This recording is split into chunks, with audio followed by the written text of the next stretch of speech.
단계적 일상회복 보름여 만에 신규 확진자 수가 3,000명을 또 위중증 환자 수가 500명을 넘어섰습니다. 숫자상으로는 긴급 멈춤에 돌입해야 할 위기 상황인데요. 정부는 매주 코로나 위험도 평가를 실시하고 부스터샷 접종 간격을 단축하겠다고 했습니다.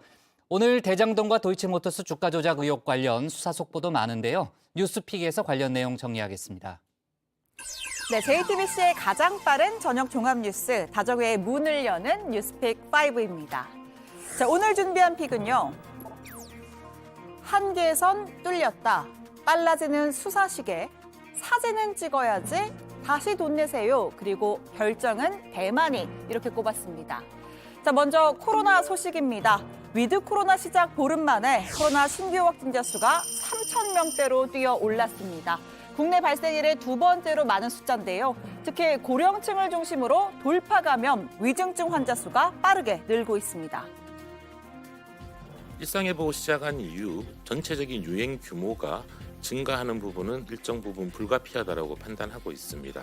다만 확진 규모에 비해서 위중증 환자의 증가 속도가 상당히 빠르고 많은 상황입니다. 예방접종을 가장 먼저 실시한 집단이다 보니까 면역력이 떨어지는 문제가 네, 전국 현황을 자세히 짚어보겠습니다. 신규 확진자 수는 하루 만에 1,000명 넘게 급증한 3,187명이고요. 이로써 누적 확진자 수도 40만 명을 넘어섰습니다.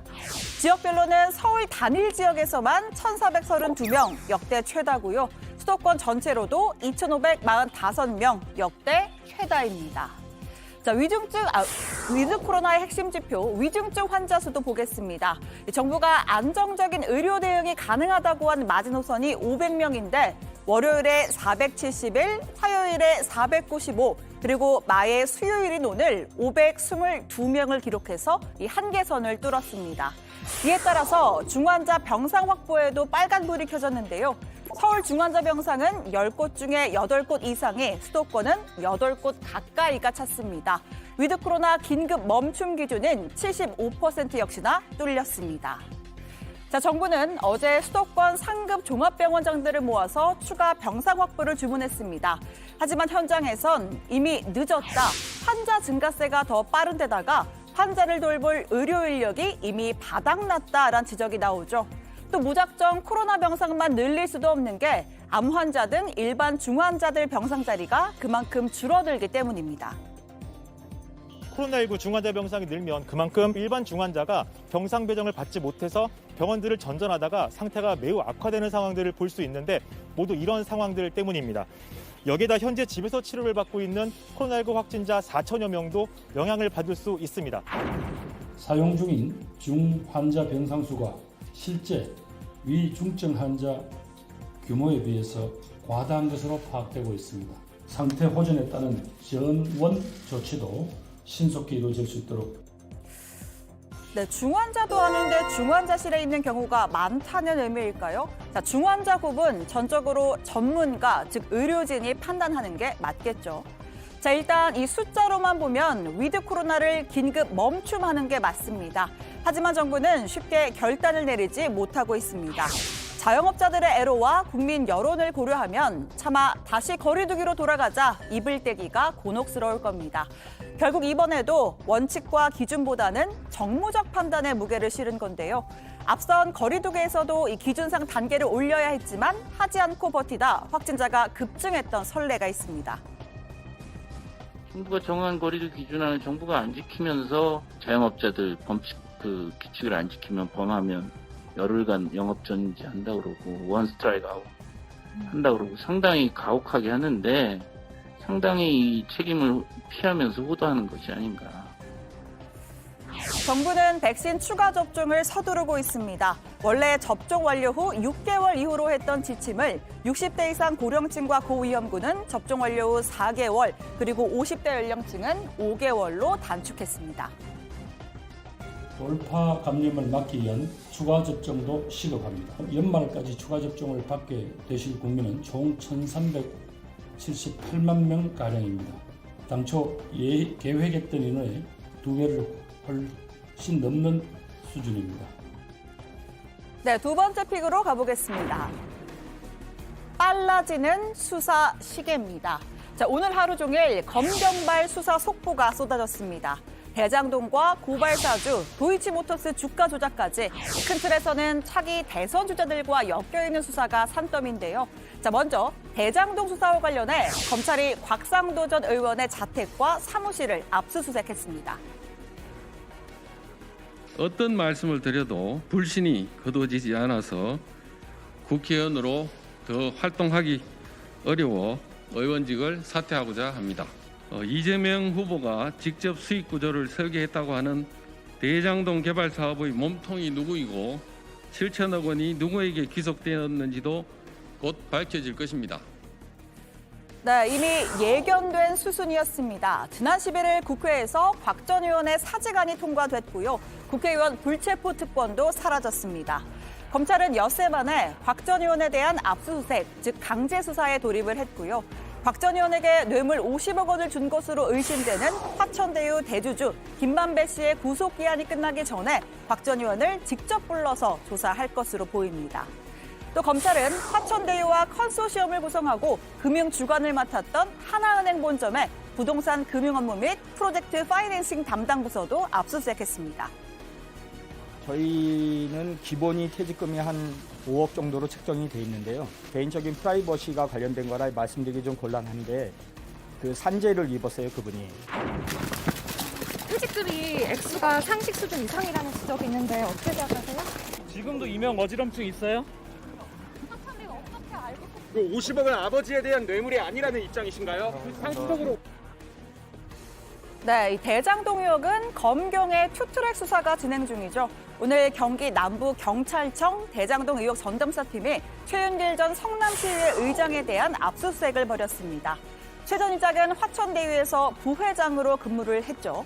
자, 2013년 성남도시개발공사 설립 조례안에 성남시 의회 통과를 주도한 인물로 그 대가로 김만배 씨로부터 뇌물 30억 원을 약속받거나 일부 받았다는 혐의를 받고 있습니다. 경찰은 최 전 의장 휴대전화를 압수하고 화천대유 성과급 지급 자료를 확인하고 있습니다. 자, 이번에는 도이치모터스 주가 조작 의혹 수사 속보입니다. 사건의 몸통으로 지목된 이 권오수 회장에 대한 구속영장 어젯밤 늦게 발부됐습니다. 법원은 증거인멸에 우려가 있다고 판단했습니다. 또 권 회장의 지시를 받고 소위 선수 역할을 했던 이정필 씨도 지난 12일에 구속된 것으로 확인됐죠. 이른바 전주 의혹을 받는 국민의힘 윤석열 후보의 부인 김건희 씨에 대한 수사도 본격화될 거란 전망이 나오고 있습니다. 윤 부인은 공직자의 배우자로서 유일하게 공식적인 지위가 부여되고 대선 후보 못지않게 검증의 대상입니다. 김건희 씨의 주가 조작 적극 가담이 사실로 드러난다면 야당 대선 후보 부인이 선량한 개미들을 잡아먹는 악랄한 개미 할기였다는 것이 드러나게 될 것입니다. 반면에 윤석열 후보 측은 김건희 씨가 이정필을 소개받아서 투자한 건 맞지만 오히려 손해를 보고 거래를 끊었다라고 했습니다. 계좌 내역 일부를 직접 공개하기도 했습니다. 또 국민의힘은 곧 김건희 씨가 공식 석상에 등장할 것이라면서 검찰이 윤 후보의 정치 일정에 맞춰서 김 씨 의혹을 끄집어내 수사한다, 이렇게 불만을 드러냈습니다. 그 윤석열 후보의 부인께서 사업을 하고 계시는 분이라서 좀 사회적으로는 굉장히 그 사교성도 있고 그렇다고 들었습니다. 온갖 없는 죄도 뒤집어 씌울 듯한 그런 기세로 수사가 진행되고 있는데 적절한 시기에 또 활동을 하지 않을까 생각합니다. 벌써 묵어도 한참 된 겁니다. 근데 이걸 갖다가 갑자기 지금 선거 임박해서 윤석열 후보가 정치를 시작을 하니까 끄집어내서 시작을 하는 거 아니겠습니까? 네, 추가로 돌아온 수사 속보는 들어가서 더 전해드리겠습니다. 자, 이어지는 픽은 결정은 대만이 세 번째 픽입니다. 어제 원픽으로 다뤘었던 미국 바이든 대통령과 중국 시진핑 주석의 첫 정상회담, 말 그대로 팽팽한 긴장의 연속이었습니다. G2의 가장 민감한 패권 다툼 이슈인 대만 문제를 놓고서 바이든 대통령은 하나의 중국을 지지한다, 다만 현 체제를 유지해야 한다, 이렇게 모호한 발언을 했는데요. 대만 독립을 지지한다는 거냐 아니냐 갑론을박이 벌어졌습니다. 결국 바이든 대통령이 다시 나섰습니다. I said that they have to decide, and we are not encouraging independence. We're encouraging that they do exactly what the Taiwan Act requires. And that's what we're doing. Let them make up their mind. Period. 네, 대만 독립을 장려하는 건 아니다. 결정은 그들이 한다라고 했습니다. 앞서 대만이 공격받으면 미국이 방어할 것이라고 말했던 것에 비하면 한 발, 아니 최소 두 발은 물러난 모양새인데요. 어쨌든 백악관은 대만 해협의 평화와 안정을 깨는 어떠한 행위도 강력히 반대한다는 뜻을 분명히 전달했다고 재차 강조했습니다. 자, 오늘의 네 번째 픽은 사진은 찍어야지로 꼽았습니다. 자, 지난 11일 국회에서 21대 국회의원 단체 기념사진을 촬영했습니다. 공교롭게도 국회 윤리위원회에 무소속 윤미향, 이상직, 박덕흠 그리고 국민의힘 성일종 의원의 징계안이 올라간 날이기도 했는데요. 자, 이 반듯하게 자리한 국민의 대표 300명, 원리를 찾아라를 하는 심경으로 한 명 한 명 샅샅이 살펴봤습니다. 자, 여기에 네, 국민의당 권은희 의원 앞에 성일종 국민의힘 의원이 있고요. 자, 그리고 또 혼자 마스크를 쓴 조경태 의원 옆에 박덕흠 의원 찾았습니다. 일단 이렇게 둘 찾았는데요. 자, 이상직, 윤미향 의원은 각각 이스타 횡령배임, 정의연 횡령배임 혐의로 재판도 받고 있습니다. 자, 이인영 통일부 장관 옆에 네, 이상직 의원이 있었고요. 지금 이렇게 고민정 의원 옆에 윤미향 무소속 의원 찾았습니다. 자, 이렇게 4명 다 찾았는데요. 윤리위에 징계안이 올라도 사진은 찍는다. 특히 이상직 의원은 보석으로 막 출소한 상황인데 기념 촬영 빠질 수 없었나 봅니다. 자, 오늘의 마지막 픽. 다시 돈 내세요입니다. 자, 원래 유료라면 모를까 공짜인 걸 다시 돈 내세요 하면 당연히 시끌시끌하겠죠. 지금 일산대교의 상황이 딱 그렇습니다. 내일부터 일산대교를 지날 때 다시 통행료를 내야 합니다. 경기도민의 교통기본권 회복과 통행료 무료화를 위해서 일산대교의 공익처분을 추진하기로 결정했습니다.